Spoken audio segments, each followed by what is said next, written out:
Magandang umaga mga kapuso! Wala siyang inuurungan pagdating sa hard court, lalo na ngayong NCAA Season 97 Women's Volleyball. Let's get to know ngayong umaga ang outside spiker ng Emilio Aguinaldo College Generals, si Loren Cabrera. Magandang umaga, Loren! Welcome sa At Home with GMA Regional TV. Kumusta ka? Magandang umaga po mga kapuso. Okay lang naman po. Loren, 12 years old ka pa lang, kinahihiligan mo na ang maglaro ng volleyball. Sino ba ang favorite volleyball player mo ever since? Ang favorite volleyball player ko po talaga is si Ara Galang po. Kasi sa kanya ko po nakita yung hindi lang siya basta spiker. Isa rin siyang efficient na passer, digger, blocker.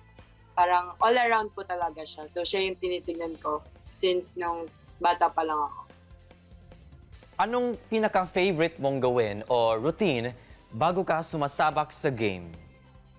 So ever since po nung first year college ako, ang naging routine ko bago pumunta sa game is bumibili po muna ako dun sa favorite kong fast food restaurant. Tapos nagsa-self-training, then mag-aayos. Then diretso na po sa game ko.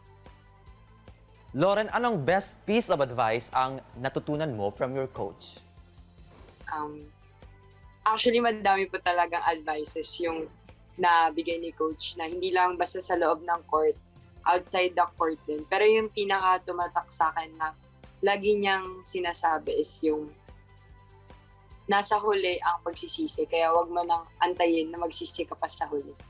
Kasi yung saying na yun, marami nang nakakaalam. Pero si coach yung isang living proof na napapatunayan yung saying na yun na napatunayan niya na sa madaming bagay na nasa huli talaga yung pagsisisi na habang nasa present ka, kailangan yung utak mo nasa present lang para kung ano man yung mangyari, hindi ka magsisisi sa huli.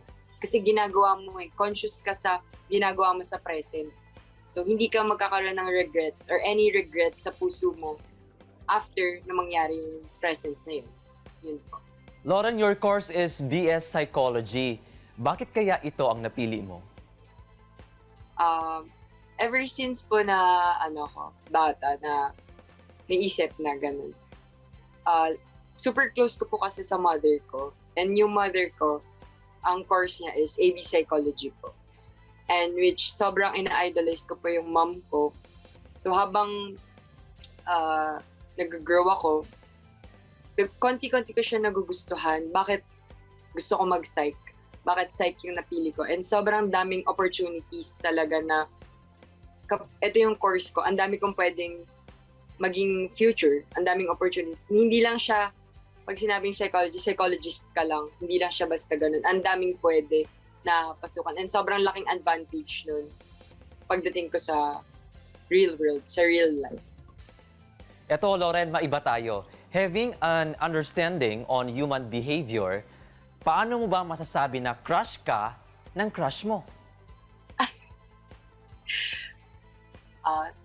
Sa akin, based on my experience na lang, para may proof and example talaga, malalaman mo kapag crush ka ng isang tao or crush ka ng crush mo kapag kapag masaya siya, kasama ka, nakikita mo yung totoong happiness sa kanya and yung care, nandun yung care na hindi lang basta care lang as a kaibigan, iba yung care, mararamdaman mo talaga siya. Bale sa babae kasi malakas talaga yung mga instinct, yung yung care na nararamdaman mo na hindi lang to basta care ng kaibigan kasi bakit yung ibang kaibigan ko naman, oo, nagki-care sila, pero hindi katulad din sa kanya. Yun po, parang yung love language ko rin po kasi ganun parang affection. So yun po, mararamdaman ko rin po. Instinct, kumbaga. Feel free to invite our kapuso to watch the NCAA Season 97 Women's Volleyball Game. So, hello po mga kapuso. Iniimbitahan ko po kayo manood ng NCAA Season 97 Women's Volleyball sa GTV. And supportahan niyo po lahat ng teams, pero mas supportahan niyo po and bigyan niyo po kami ng pagmamahal ang Emilio Aguinaldo College, ang Lady Generals, and pinapangako po namin na gagawin po namin lagi yung very best namin. Every game, we will give our 100% para lang maipakita sa inyo na deserve din namin na nandito kami. And gusto ko lang po mag-thank you sa lahat na nanonood and sumasuporta. Sa pagpatuloy niyo lang po. Maraming salamat, Lauren Cabrera, sa panahon mo dito sa BizTalk. Thank you po at Home with GMA Regional TV for inviting me po. Thank you po so much. Tutok lang mga kapuso at magbabalik pa ang At Home with GMA Regional TV. Kini ang At Home with GMA Regional TV.